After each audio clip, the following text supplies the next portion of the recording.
दोस्तों आजकल फ़ीवर की समस्या पेशेंट्स में ज़्यादातर देखने को मिल रही है और फ़ीवर में अलग अलग प्रकार के फ़ीवर्स होते हैं जिसमें अभी के टाइम पे और पिछले कुछ बीते दिनों में डेंगू का कहर सबसे ज़्यादा देखने को मिला था और डेंगू की वजह से फ़ीवर होता था।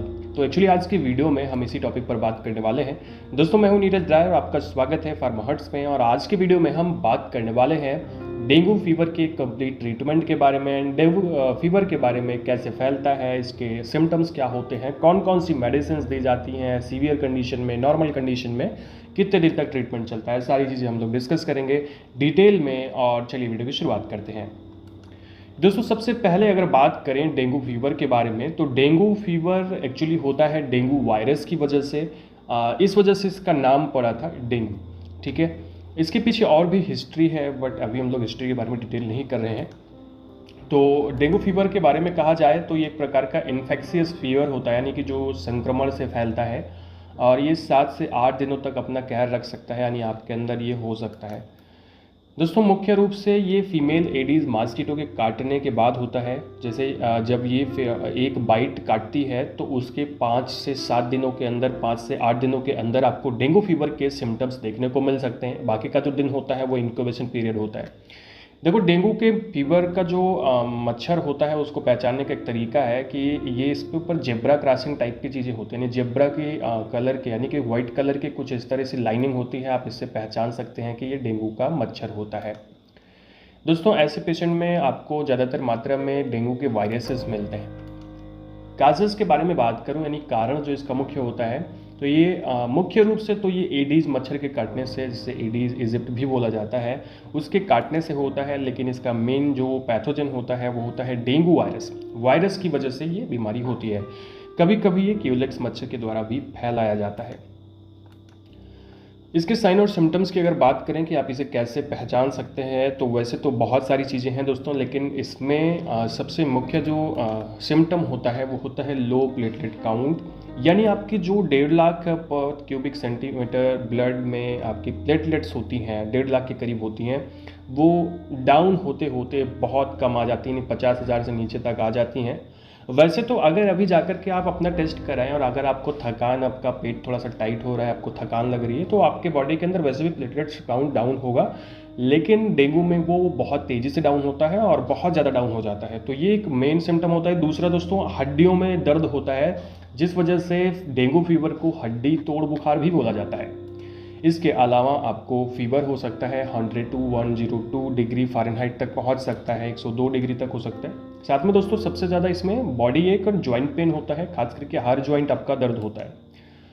इसके अलावा चलने में प्रॉब्लम आती है, पेशेंट सही से चल नहीं पाता है, गले में खराश रहती है एंड नोज़ल वोमिटिंग की शिकायत भी देखने को मिलती है, उकाई आती रहती है।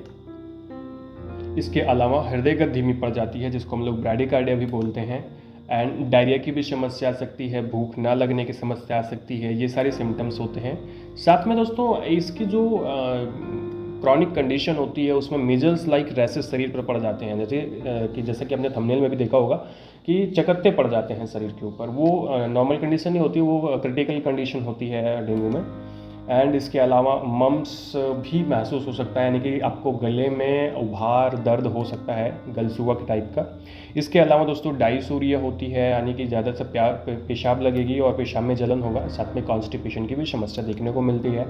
एंड आपके पूरे बॉडी में एकदम मतलब दर्द होगा और अचानक से बहुत तेज़ दर्द होना होगा। ठीक है, आपके इसको कॉल की पेन भी बोलते हैं। तो ये सारे सिम्टम्स होते हैं दोस्तों, ये आपको दिखाई पड़ते हैं डेंगू फीवर के अंदर। नेक्स्ट आगे बढ़ते हैं और अब बात करते हैं इसके ट्रीटमेंट में कौन कौन सी मेडिसिन यूज़ करते हैं। सबसे पहले दोस्तों यहाँ पे हम लोग बात करेंगे कि कुछ सावधानियाँ क्या रखनी चाहिए आपको डेंगू फीवर में। तो पहली चीज़ तो यहाँ पे आपको कुछ IM इंजेक्शंस जो है वो नहीं लगाने चाहिए, क्योंकि डेंगू के अंदर में प्लेटलेट्स काउंट डाउन हो जाता है, जिसकी वजह से IM इंजेक्शन लगाने से हो सकता है पेशेंट का जो ब्लड फ्लो है वो बढ़ जाए एंड उसका जो ब्लड लॉस है वो हो जाए। ऐसे में समस्या आ जाएगी, क्योंकि प्लेटलेट्स ही आपके ब्लड को जमाता है, आपको कोagulate करता है। तो IM इंजेक्शन नहीं देते हैं। साथ में दोस्तों और भी रीजंस होते हैं IM इंजेक्शन ना देने के। IV फ्लूइड ज़्यादातर दिया जाता है एंड ओरल फ्लूइड्स भी जो है वो ज़्यादा से ज़्यादा दिए जाते हैं, यानी कि पेशेंट को ज़्यादा से ज़्यादा लिक्विड तरल पदार्थ दिया जाता है। देखो, डेंगू जो है वो एक प्रकार की वायरल डिजीज़ है, डेंगू वायरस की वजह से होती है, जिसकी वजह से अभी तक इसकी कोई एंटीवायरल मेडिसिन नहीं बनाई गई। तो इसका जो इलाज किया जाता है वो सिम्टम्स को देखकर किया जाता है, सिम्टम्स के हिसाब से मेडिसिन देते हैं, जो भी कमी होती है उसको पूरा करते हैं। सबसे महत्वपूर्ण जो बात है इसके लिए वो यही है कि जब भी आप ये मेडिसिन ले रहे हैं, आपको डेंगू हुआ है, तो अपने अंदर का जो फ्लूइड बैलेंस है उसको बना कर रखना बहुत ज़रूरी होता है। यानी कि फ्लूइड डाइट लेना, तरल पदार्थ लेना और ज़्यादा मात्रा में तरल चीज़ें खाना पीना बहुत इंपॉर्टेंट होता है। ये आपको जल्दी से ठीक करता है। नेक्स्ट अगर मैं बात करूं अब ट्रीटमेंट के बारे में, तो वैसे इसकी कोई विशेष दवा नहीं है, लेकिन इसके सिम्टम्स के हिसाब से दवा दी जाती है, जिसमें फीवर के लिए हम लोग कालपाल यानी पैरासीटामॉल 500 mg SOS का यूज़ करते हैं। कालपाल पैरासीटामॉल एक्चुअली कोई भी ब्रांड ले सकते हैं पैरासीटामॉल, और ये SOS दी जाती है जब बुखार ज़्यादा होता है तब दी जाती है। इसके अलावा दोस्तों नॉजल वोमिटिंग के लिए मेडिसिन दी जाती है जिसमें रैनिटेक डी होती है, और ये रैनिटिडीन एंड डोमपेरिडोन इसका कॉम्बिनेशन होता है, और ये जो मेडिसिन होती है ये रोज़ एक गोली दी जाती है। साथ में दोस्तों ट्रीटमेंट के अंदर में एंटीबायोटिक्स दी जाती हैं। एंटीबायोटिक्स में मॉक्सिकाइंड CV दी जाती है, जिसमें एमॉक्सिसिलिन एंड पोटेशियम क्लैविनेट होती है, ये भी गोली सुबह शाम दी जाती है। साथ में दोस्तों फेब्रेक्स प्लस टैबलेट आती है जिसके अंदर पैरासीटामॉल, फेनाइलेफ्रिन एंड क्लोरफेनेरामिन होता है। ये दर्द बुखार के साथ में एलर्जी इत्यादि को भी ठीक करती है, और ये एक गोली सुबह शाम और दी जाती है, या फिर मतलब एक गोली दिन में आप 2 बार या 3 बार इसे दे सकते हैं। अगर पेशेंट की जैसी हालत है उस हिसाब से ही दिया जाता है।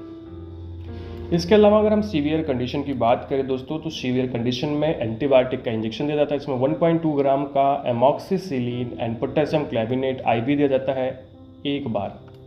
इसके अलावा पेन किलर में हम लोग कोई भी पेन किलर डॉक्टर चॉइस कर सकता है अपनी, जो भी आप वो दे सकता है, ठीक है। और एक्चुअली पेन किलर भी हम लोग IV यूज़ करते हैं, और वो होता है कीटोरोलैक, ट्रोमेथामीन, या फिर कोई भी ऐसा इंजेक्शन जो IV दिया जा सकता है, या अगर पेशेंट की हालत उतनी ज़्यादा ख़राब नहीं है, प्लेटलेट्स उतना डाउन नहीं हुआ है, तो IM इंजेक्शन में पेन किलर दे देते हैं, ठीक है। तो वो वो डॉक्टर की चॉइस के ऊपर डिपेंड करता है। तो कुल मिला के ये सारा ट्रीटमेंट जो मैंने आपको बताया ये दिया जाता है। जैसे कि आपको पता है कि डेंगू में कोई भी एंटीवायरल मेडिसिन नहीं दी जाती है। दोस्तों इसके अलावा एक बात यहाँ पे बताई जाती है, अगर ब्लीडिंग हो रही है पेशेंट को और ऐसे में प्लेटलेट्स काउंट बहुत कम है, यानी 10,000 से कम है, 8,000 हैं, 7,000 हैं, तो IV प्लेटलेट्स इन्फ्यूज़न तुरंत देना चाहिए। और वो इस तरह का कुछ आता है, ठीक है, इसको पेशेंट को देना चाहिए, ये देते हैं।